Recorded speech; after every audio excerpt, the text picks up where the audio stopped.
Hello everyone, welcome back to my channel A to Z I S. I am doctor Riddhi और आज मैं आप लोगों के लिए एक बहुत ही इंपॉर्टेंट चीज़ लेके आई हूँ कोविड-19 से रिलेटेड। तो जैसा कि हमें पता है कि कोविड-19 के सिम्टम्स हैं, अगर आपके फीवर आ गया या कफ है या फिर ब्रीदिंग में डिफ़िकल्टी हो रही है, लेकिन इसके अलावा भी कुछ इफ़ेक्ट्स देखने को मिले हैं कोविड-19 के अलग अलग बॉडी पार्ट्स पे। तो उसी के बारे में आज हम बात करेंगे। ओके, सो स्टार्ट करते हैं हमारे लेक्चर से। So, while fever, cough, and difficulty in breathing are some of the most common symptoms of COVID-19, the disease has been known to affect different parts of the body. तो वही चीज़ जो मैंने कही कि मेन सिम्टम्स तो इसके यही हैं कि आपको बुखार आ गया या आपको खांसी हो रही है, कफ आ रहा है या ब्रीदिंग में डिफ़िकल्टी हो रही है, ये मोस्ट कॉमन सिम्टम्स हैं इसके। लेकिन ऐसा माना जा रहा है कि डिजीज़ जो है कोविड-19 हमारे बॉडी के अलग अलग पार्ट्स को भी अफेक्ट कर रही है। Now, there have been reports that the disease may overstimulate the immune system and lead to a cytokine storm, and in some other patients, doctors noticed a swelling on their patients' toes. तो कुछ reports में ये देखने को मिला है कि immune system को ज़्यादा स्टिमुलेट कर देती है डिजीज़, जिसकी वजह से साइटोकाइन स्टॉर्म आ जाता है। अभी बताऊंगी आप लोगों को साइटोकाइन स्टॉर्म क्या है। और कुछ डॉक्टर्स ने ये भी नोटिस किया है कि जो पेशेंट्स हैं उनके जो टोज़ हैं, जो उनकी पैरों की उंगलियां हैं, उसमें स्वेलिंग आ गई। हालांकि अभी तक ये क्लियर नहीं है कि क्यों जो इंडिविजुअल्स इफेक्ट हो रहे हैं इस डिजीज से वो एसिम्टोमेटिक रह रहे हैं, जबकि कुछ जो है वो माइल्ड या मॉडरेट सिम्टम्स डेवलप कर रहे हैं और कुछ जो है वो इतने ज़्यादा उनकी हालत ख़राब हो रही है कि वो एकदम से उनकी डेथ हो रही है। सो ये चीज़ क्लियर नहीं हुई है अभी तक। सो जो अलग अलग कंडीशंस एसोसिएटेड मानी जा रही हैं कोविड-19 से वो देख लेते हैं। तो पहली कंडीशन जो है वो है साइटोकाइन स्टॉर्म सिंड्रोम। सो अब हमें ये चीज़ पता है कि सारे एज ग्रुप जो हैं वो इस डिज़ीज़ से ससेप्टेबल है, रिस्क पे हैं। लेकिन जो लोग 60 साल के ऊपर की एज के हैं और जिनमें ऑलरेडी कुछ कोमॉर्बिडिटीज़ हैं, कोमॉर्बिडिटीज़ मतलब ऐसी हेल्थ कंडीशंस जिससे आपकी डेथ हो सकती है, जैसे डायबिटीज़ बहुत ज़्यादा है, हाइपरटेंशन की प्रॉब्लम है, तो वो लोग ज़्यादा रिस्क पे। इसके बावजूद भी कुछ रिपोर्ट्स आई हैं कुछ यंग लोगों की, जिनमें टीनेजर्स भी इंक्लूडेड हैं, जो कि इस डिज़ीज़ की वजह से मर रहे हैं।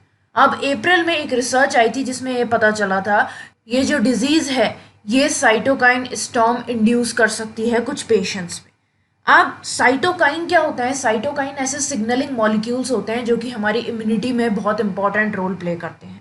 अब ये जो साइटोकाइन स्टॉर्म है इसको हम कैसे कैरेक्टराइज करेंगे? इसमें क्या होता है, जो इम्यून सेल्स हैं हमारी, उनका ओवर प्रोडक्शन हो जाता है, यानी कि जितनी प्रोड्यूस होनी चाहिए उससे ज़्यादा प्रोड्यूस होने लगती हैं। दूसरी तरफ साइटोकाइंस भी हमारे जितने प्रोड्यूस होने चाहिए उससे ज़्यादा प्रोड्यूस होने लगते हैं, जिसकी वजह से क्या होता है, जो हमारा हेल्दी टिश्यू है वो डैमेज होने लगता है। क्योंकि अगर हमारी इम्यून सेल्स एक्सेस में हो जाएंगी तो वो हेल्दी टिश्यू को ही डीजनरेट करने लगेगी। अब होता क्या है, एक बार अगर इम्यून सिस्टम हमारा ट्रिगर हो गया, एक इन्फेक्शन आया हमारी बॉडी में और हमारा इम्यून सिस्टम ट्रिगर हो गया, तो जो इम्यून सेल्स हैं वो इन्फेक्शन या इंजरी की साइट पे जाएंगी और रिपेयर करना चालू कर दें। तो ये चीज़ तो हमारी आइडियल कंडीशन में होती है।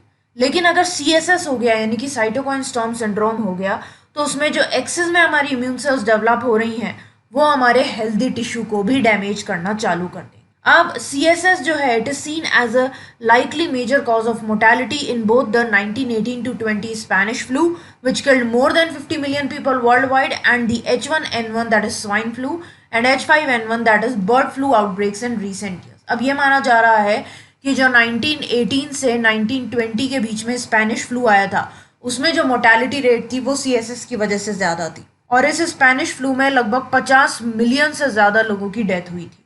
दूसरी तरफ जो हमारा H1N1 है यानी कि स्वाइन फ्लू और जो H5N1 है यानी कि बर्ड फ्लू, उसमें भी जो मेजॉरिटी डेथ्स हुई थी उसमें CSS का हाथ था। सो अगर क्लिनिकल फीचर्स जो हैं CSS के वो आइडेंटिफाई नहीं किए गए टाइम पे, तो इस सिंड्रोम की वजह से मल्टीपल ऑर्गन फेलियर हो सकता है, सेप्सिस हो सकता है यानी कि इन्फेक्शन फैल जाएगा आपकी पूरी बॉडी में, और डेथ भी हो सकती है। समझ में आ गई पहली कंडीशन। अब चलते हैं हमारी दूसरी कंडीशन पे जो कि है कोविड टो।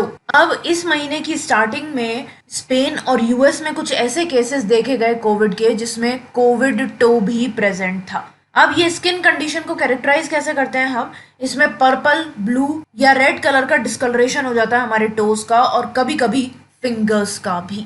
सो या तो हमारा जो टो है वो पर्पल, ब्लू या रेड कलर का हो जाएगा, या और उसके अलावा हमारी जो फिंगर्स हैं पैर की ये भी डिस्कलर हो सकती है। अब जो हमारा इंटरनेशनल जर्नल ऑफ डर्मेटोलॉजी है उसने इस कंडीशन को चिलब्लेन लाइक लीजन की तरह डिस्क्राइब किया है। चिलब्लेन क्या होती है? जो बिवाई होती है, आपकी बिवाई फट जाती है, ये एक पेनफुल इचिंग स्वेलिंग रहती है हमारे हैंड पे, हमारे फुट पे, जो कि कब होता है? अगर हम कोल्ड से ज़्यादा एक्सपोज हो रहे हैं, जिसकी वजह से हमारे स्किन का सर्कुलेशन जो है वो ऑब्स्ट्रक्ट हो गया है, तो आपके वो जो फोड़े फुंसी से बन जाते हैं, वो वाले लीजन्स को हम चिलब्लेन बोलते हैं। तो इसी तरीके के लीजन्स हमें कोविड टो में भी देखने को मिल रहे हैं। हालांकि ये क्लियर नहीं हुआ है कि इस कंडीशन का कोविड-19 के साथ डायरेक्ट रिलेशनशिप है या नहीं, लेकिन फिर भी ऐसा माना जा रहा है क्योंकि कई सारे पेशेंट्स में इस तरह के कोविड टो देखने को मिले हैं। क्लियर है? अब जो नेक्स्ट हमारी कंडीशन है वो है multi system inflammation in children. अब जो भी बच्चे कोविड-19 से इफेक्ट हो रहे हैं, उनकी रिपोर्ट्स ये शो कर रही हैं कि उनमें सिम्टम्स बहुत कम आ रहे हैं, उनकी रिकवरी बहुत जल्दी हो रही है और एडल्ट्स के कंपैरिजन में उनका प्रोग्नोसिस भी अच्छा है, यानी कि वो जल्दी रिकवर कर रहे हैं। लेकिन पिछले महीने कुछ केसेस आए जिसमें जो भी बच्चे थे, चाहे वो किसी भी एज के हो, उनमें मल्टी सिस्टम इन्फ्लेमेशन देखने को मिला। कोविड के जो केसेस आए, तो ये जो रेयर इलनेस है, इसमें क्या हो रहा है? हमारी जो ब्लड वेसल्स है उनका इन्फ्लेमेशन हो रहा है, जिसकी वजह से जो ब्लड प्रेशर है बच्चों का वो कम होता जा रहा है। अब ये इन्फ्लेमेशन जो है वो हमारी पूरी बॉडी को इन्फेक्ट कर रहा है, अफेक्ट कर रहा है। क्यों? क्योंकि ये लंग्स में और बाकी ऑर्गन्स में पानी भर रहा है, फ्लूइड का बिल्डअप कर रहा है। और ये कंडीशन जो है इन्फ्लेमेशन की, ये कावासाकी डिजीज से काफ़ी मिलती जुलती है। कावासाकी डिजीज में भी हमारी ब्लड वेसल्स का एक्यूट इन्फ्लेमेशन होता है। और किन बच्चों में होता है? ऐसे बच्चों में जिनकी एज 5 ईयर्स से कम है। सो वैसा सही इन्फ्लेमेशन जो है वो कोविड-19 से अफेक्टेड बच्चों में भी दिखाई दे रहा है। क्लियर हो गई ये वाली कंडीशन? नेक्स्ट कंडीशन पे चलते हैं, जो कि है न्यूरोलॉजिकल कनेक्शन। अब 10 अप्रैल को जामा न्यूरोलॉजी में एक पेपर पब्लिश हुआ, एक जर्नल है जामा न्यूरोलॉजी। उसमें रिसर्चर्स ने कंक्लूड किया कि जो कोविड-19 पेशेंट्स हैं, जो कि वुहान में जिनकी स्टडी की जा रही है, जो हॉस्पिटलाइज हैं, उनमें से ज़्यादातर में न्यूरोलॉजिकल सिम्टम्स देखने को मिले हैं। सो वो न्यूरोलॉजिकल मैनिफेस्टेशंस या न्यूरोलॉजिकल सिम्टम्स क्या क्या हैं? पहला है डिजीनेस, यानी कि हर वक्त चक्कर सा आता रहता है। दूसरा है हेडेक, इम्पेयर्ड कॉन्शियसनेस, मतलब सुध बुध नहीं रहती है, पूरे होश में नहीं रहता इंसान। इसके अलावा acute cerebrovascular disease, loss of full control of body movement, seizures. Seizures का मतलब क्या होता है? एक तरह से दौरा पड़ना किसी चीज़ का। इसके अलावा जो पेरिफेरल नर्वस सिस्टम है उसमें भी कुछ मैनिफेस्टेशंस देखने को मिले हैं, जैसे कि आपका जो टेस्ट का सेंस है, जो स्मेल का सेंस है, वो इम्पेयर हो रहा है, वो ख़त्म होता जा रहा है धीरे धीरे। तो इस तरीके के जो न्यूरल मैनिफेस्टेशंस है वो ऐसे कोविड-19 के पेशेंट्स में देखने को मिले हैं। ठीक है, अब आते हैं हमारी लास्ट कंडीशन पे, जो कि कोविड-19 से रिलेटेड हो सकती है, वो है bowel abnormalities. Now, a study recently published in the journal Radiology found that among 412 COVID-19 patients admitted to a single health facility, bowel abnormalities were seen in 31% of CT scans taken for 3.2% of the patients, and the presence of such abnormalities was more frequent in ICUs. तो recently अभी एक study publish हुई जिसमें यह पता चला कि एक सिंगल हेल्थ फैसिलिटी में 412 कोविड-19 पेशेंट्स को एडमिट कर रखा था, जिसमें से 3.2% पेशेंट्स का सीटी स्कैन लिया गया। तो इन सीटी स्कैन्स में से 31% ऐसे पेशेंट्स थे जिनमें बोवल एबनॉर्मेलिटीज देखने को मिली, और इस तरह की एबनॉर्मेलिटीज ज़्यादा फ्रीक्वेंट आईसीयूज वाले पेशेंट्स में थी। सो अभी तक ऐसी एबनॉर्मेलिटीज का कॉज और क्या ये कोविड-19 से डायरेक्टली रिलेटेड है, ये क्लियर नहीं हुआ है।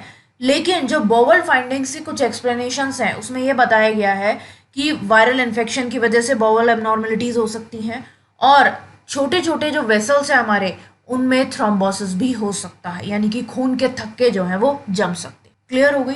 तो ये थी कुछ कंडीशंस जो कि माना जा रहा है कि कोविड-19 से रिलेटेड हो सकती हैं। हालांकि अभी तक क्लियर नहीं है इनमें से कि कोई भी उससे डायरेक्टली रिलेटेड है या नहीं, क्योंकि कुछ कोविड-19 के पेशेंट्स ऐसे आ रहे हैं जिनमें ये कंडीशंस देखने को मिल रही। ओके, सो मैं होप करती हूँ कि आपको ये सारी कंडीशंस अच्छी तरीके से समझ में आ गई होंगी। कोई भी डाउट आता है इन कंडीशंस को लेके तो आप कमेंट सेक्शन में मुझसे पूछ सकते हो। सो गाइज, अगर आप लोगों को ये वीडियो इन्फॉर्मेटिव लगा, यूजफुल लगा, तो बेल आइकन को ज़रूर प्रेस कर देना, जिससे आप लोगों को आगे भी इसी तरीके के इन्फॉर्मेटिव वीडियोस मिलते रहें। सो आज के लिए बस इतना ही। That's all for today guys. Thanks for watching. Have a nice day.